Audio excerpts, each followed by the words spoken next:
नमस्कार, मैं जितेंद्र नायकवाल। जनसंपर्क टुडे में आपका स्वागत है। आइए देखते हैं दिन भर की खास खबरें। सीहोर के सैकड़ाखेड़ी स्थित शहीद स्थल पर शहीद हुए क्रांतिकारियों की याद में श्रद्धांजलि कार्यक्रम आयोजित किया गया।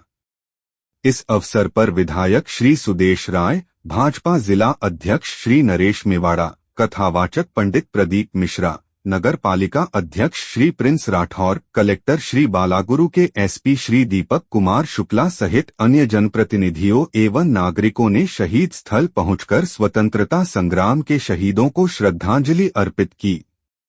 इस अवसर पर 100 फीट ऊंचे राष्ट्रीय ध्वज तिरंगे का ध्वजारोहण किया गया और राष्ट्रगान भी गाया गया।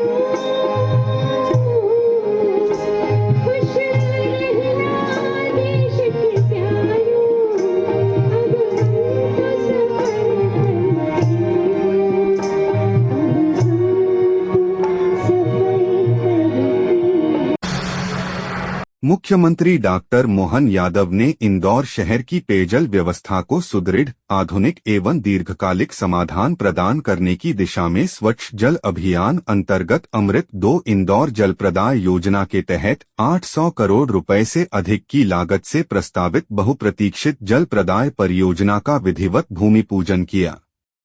किशोर सर को मुख्यमंत्री डॉक्टर यादव ने कहा कि इंदौर निरंतर प्रगति, विकास और नवाचार की दिशा में आगे बढ़ रहा है। आज इंदौर देश का सबसे तेजी से विकसित होने वाला शहर बन चुका है। विकास, स्वच्छता, उद्योग, व्यापार और सुशासन के क्षेत्र में इंदौर ने अपनी विशिष्ट पहचान बनाई है, जिस पर पूरे मध्य प्रदेश को गर्व है। इंदौर की पहचान उसकी संघर्षशील जनता, अदम्य हौसलों और विकासशील सोच से है। आज प्रदेश का हर जिला इंदौर जैसा बनना चाहता है।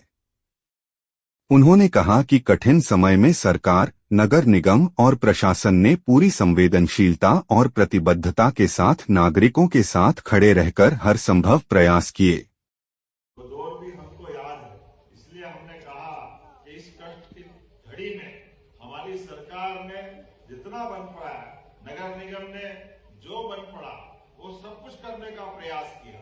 उसके साथ साथ हमारे इस मन के भाव में, जैसे मैंने प्रारंभ में बात कही है कि हमारे इस इंदौर शहर की शान सच में आगे बढ़ते हुए शहर की पहचान, आगे बढ़ते हुए लोगों की पहचान है।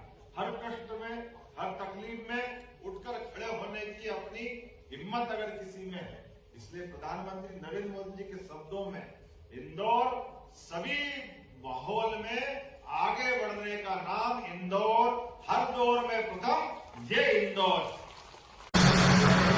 मुख्यमंत्री डॉक्टर मोहन यादव ने कहा कि प्रधानमंत्री श्री नरेंद्र मोदी के सशक्त नेतृत्व एवं केंद्र और राज्य की डबल इंजन सरकार के प्रभावी समन्वय के फलस्वरूप आज देश में बुनियादी ढांचा विकास को गति मिल रही है। प्रोजेक्ट मॉनिटरिंग ग्रुप पीएमजी और proactive governance and timely implementation Pragati platform की शुरुआत होने से देश में अटकी हुई निवेश परियोजनाओं को पुनः सक्रिय किया गया है।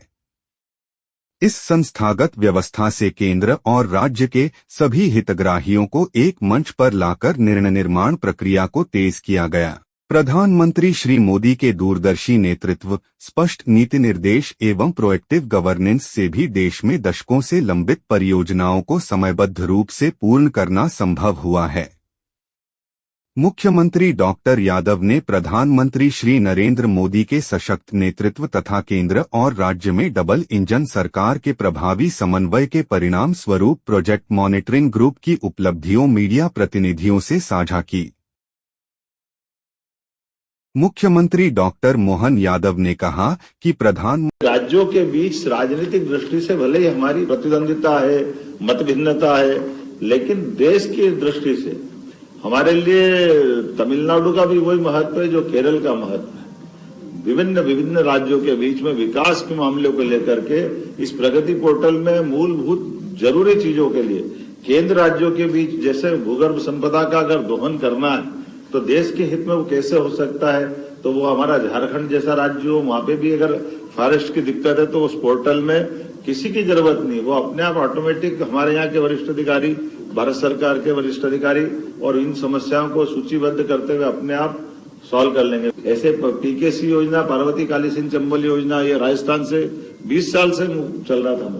और मजे की बात ये कि इसकी मॉनिटरिंग भी वहां से होती है। हम कोई कागज आगे पीछे देने में हो जाए तो उनकी चर्चा होती है। और आज ये इसी बात का माननीय प्रधानमंत्री से मिलने जाए या गृह मंत्री से मिलने जाए तो मिलने जाने में भी हमारे प्रोजेक्ट पहले पूछते हैं कि आपके प्रोजेक्ट कौन कौन से, उनकी क्या स्थिति है। बाद में हमारी अपनी शिष्टाचार की मुलाकात हो जाएगी।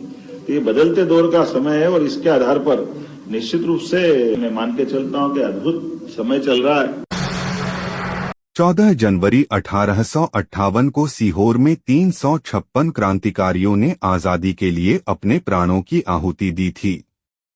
क्रांतिकारियों के बलिदान की यह घटना जलियांवाला बाग की बर्बर घटना के समान थी। इतिहास के पन्नों में यह विद्रोह अंग्रेजी शासन के दमन और नरसंहार की बड़ी घटनाओं में अंकित है। ब्रिटिश हुकूमत के खिलाफ 1857 की क्रांति को भारतीय इतिहास में प्रथम स्वतंत्रता संग्राम के रूप में देखा जाता है। मेरठ से 10 मई 1857 को सैनिक विद्रोह के रूप में शुरू हुई इस क्रांति ने ब्रिटिश हुकूमत के खिलाफ विद्रोह का बिगुल फूंका।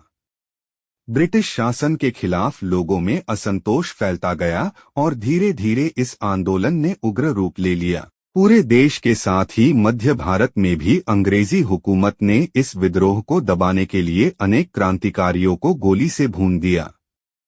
अंग्रेजी शासन के खिलाफ मध्य भारत में चल रहे विद्रोह में सीहोर की बर्बरतापूर्ण घटना जलियांवाला बाग हत्याकांड के समान थी। 10 मई 1857 को मेरठ की क्रांति से पहले ही सीहोर में क्रांति की ज्वाला सुलग गई थी। मेवाड़, उत्तर भारत से होती हुई क्रांतिकारी चपातियां 13 जून 1857 को सीहोर और ग्रामीण क्षेत्रों में पहुंच गई थी। 1 अगस्त 1857 को छावनी के सैनिकों को नए कारतूस दिए गए। इन कारतूसों में सुअर और गाय की चर्बी लगी हुई थी। जांच में सुअर और गाय की चर्बी के उपयोग की बात सामने आने पर सैनिकों में आक्रोश और बढ़ गया। सीहोर छावनी के सैनिकों ने सीहोर कॉन्टिनेंट पर लगा अंग्रेजों का झंडा उतारकर जला दिया और महावीर कोट और वलीशाह के संयुक्त नेतृत्व में स्वतंत्र सिपाही बहादुर सरकार का ऐलान किया। जनरल ह्यूरोज को जब सीहोर की क्रांतिकारी गतिविधियों के बारे में जानकारी मिली तो उन्होंने इसे बलपूर्वक कुचलने के आदेश दिए। सीहोर में जनरल ह्यूरोज के आदेश पर 14 जनवरी 1858 को सभी 356 क्रांतिकारियों को जेल से निकालकर सीवन नदी किनारे सैकड़ाखेड़ी चांदमारी मैदान में लाया गया। इन सभी क्रांतिकारियों को एक साथ गोलियों से भून दिया गया था। जनरल ह्यूरोज ने इन क्रांतिकारियों के शव पेड़ों पर लटकाने के आदेश दिए और शवों को पेड़ों पर लटकाकर छोड़ दिया गया था। 2 दिन बाद आसपास के ग्रामवासियों ने इन क्रांतिकारियों के शवों को पेड़ से उतारकर इसी मैदान में दफनाया था। मकर संक्रांति के अवसर पर 14 जनवरी को बड़ी संख्या में नागरिक सैकड़ाखेड़ी मार्ग पर स्थित शहीदों के समाधि स्थल पहुंचकर पुष्पांजलि अर्पित करते हैं। फिर मिलते हैं दिन भर की खास खबरों के साथ, तब तक के लिए नमस्कार।